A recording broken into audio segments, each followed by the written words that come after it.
Okay, welcome back to PowerPoint. This is part 4.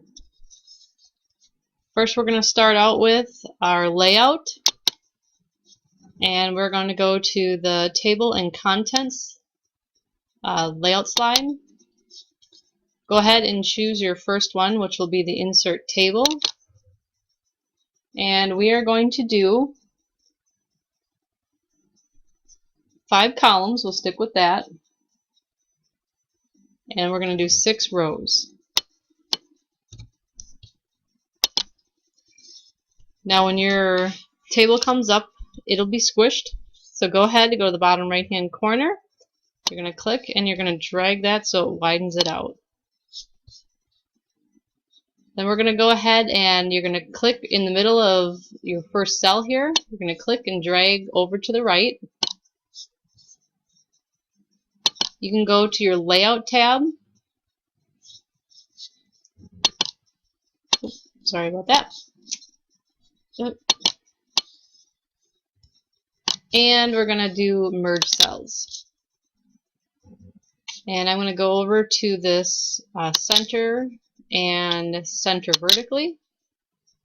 And I'm going to put how much do you buy? Again, we can always make that much larger if we need to. And I think what I'm going to do is highlight this bottom area. And we'll make that a little bit bigger. Then in the second row, the second one in, student 1, student 2, and student 3, and then we'll have a total.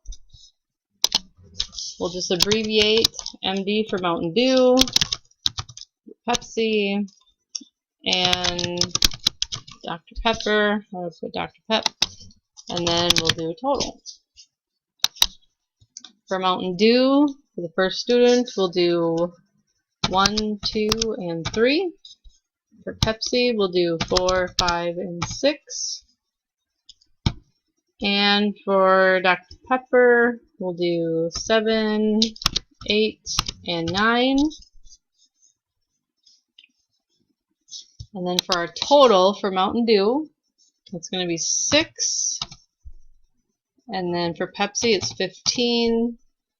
And for Dr. Pepper, it's 24. And for student 1, for your total, 12. And then 15 for student 2. And for student 3, 18. Now what we're going to do is we're going to take this information and make a graph of it. So what we're going to do is we're going to go to New Slide, and we're going to choose Table and Content. Then with our icons in the middle here, you're going to choose the second one in the first row. And I always like to do the 3D column. And OK that. And you'll see that Excel pops up for you. So what we're going to do is we're going to go back over here on the left, and we're going to click on our table. And you have to be careful what you highlight. We don't want to highlight any totals, and we're not going to highlight the title. So we are going to highlight. So what I did is it doesn't matter where you click. I clicked in cell where it has student 3 and Dr. Pepper for number 9, and I clicked and drag to the empty space, or you can do click in here and drag down, just as long as you have this information right here highlighted. Go ahead and you can right click and copy, and then we're going to come up here to our Excel, and notice now you have 1, 2, 3, 4 columns and 1, 2, 3, 4 rows. Now you have to make sure you end up with 4 columns and 4 rows here. 1, 2, 3, oops, went too far. There we go. So now I have 4 columns and 4 rows. And I'm going to right click and paste. It's okay if it disappeared. Now, you need to do a little cleanup here. It doesn't always paste in well. And here is what you need to do. You need to scroll down, and I want you to notice that you still have this category 4 with their defaulted numbers in there. Now if you come over here and you click on your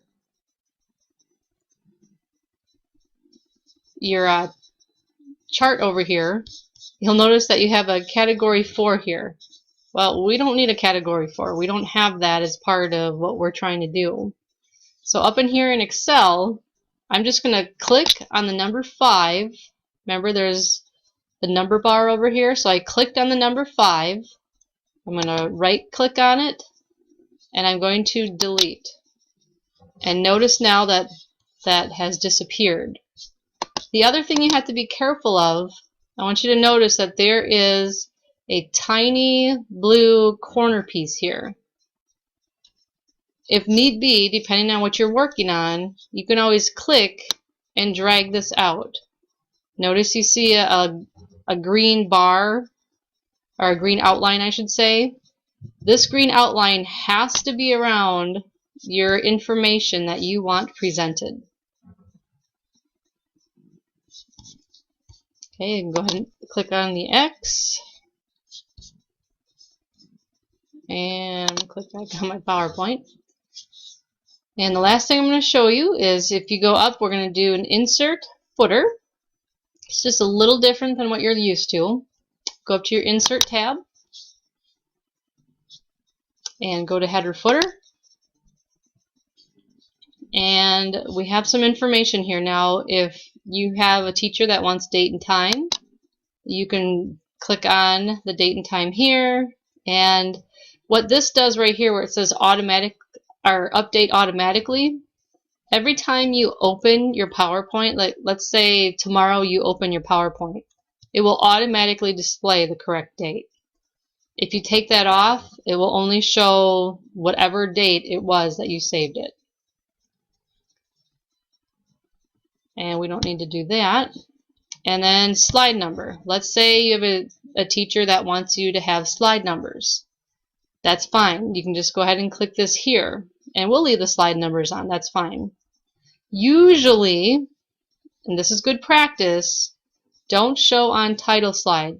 You usually never want to show a number on the first slide, but you need to make sure that's what your teacher wants. Then we're going to go to footer. And this is where you're going to put your name. I'll put mine. No, I won't. I'm just put your name. You go ahead and put your name because you're actually doing this on your own C drive. And what this will do is it will display also along with your slide number or whatever information you have. Now you have a choice. You can apply whatever information you chose up here on just the one slide that you have selected, or you can apply to all. So if your teacher wants all the information, like your footer, slide number, date, whatever it is on all the slides, you're going to have to click on apply to all. So we can go ahead and do that to apply to all. And notice now our first page, we have 1 and 2. Okay, well the reason why we're seeing a number 1 right here is because I don't have a title slide here. So if I actually threw in a title slide, move that up here, and see how there's no number here, but now this is changed to 2 because now I have 3 slides. One last thing in here, in the header footer area, notice there is a notes and handout. Same thing. Whatever your teacher wants, you can do that in here. If your teacher wants a date and time on them, if they want a header instead of a footer, you can do that. And this is for what you would print out for whatever reason. And again, you can apply to one page or all pages.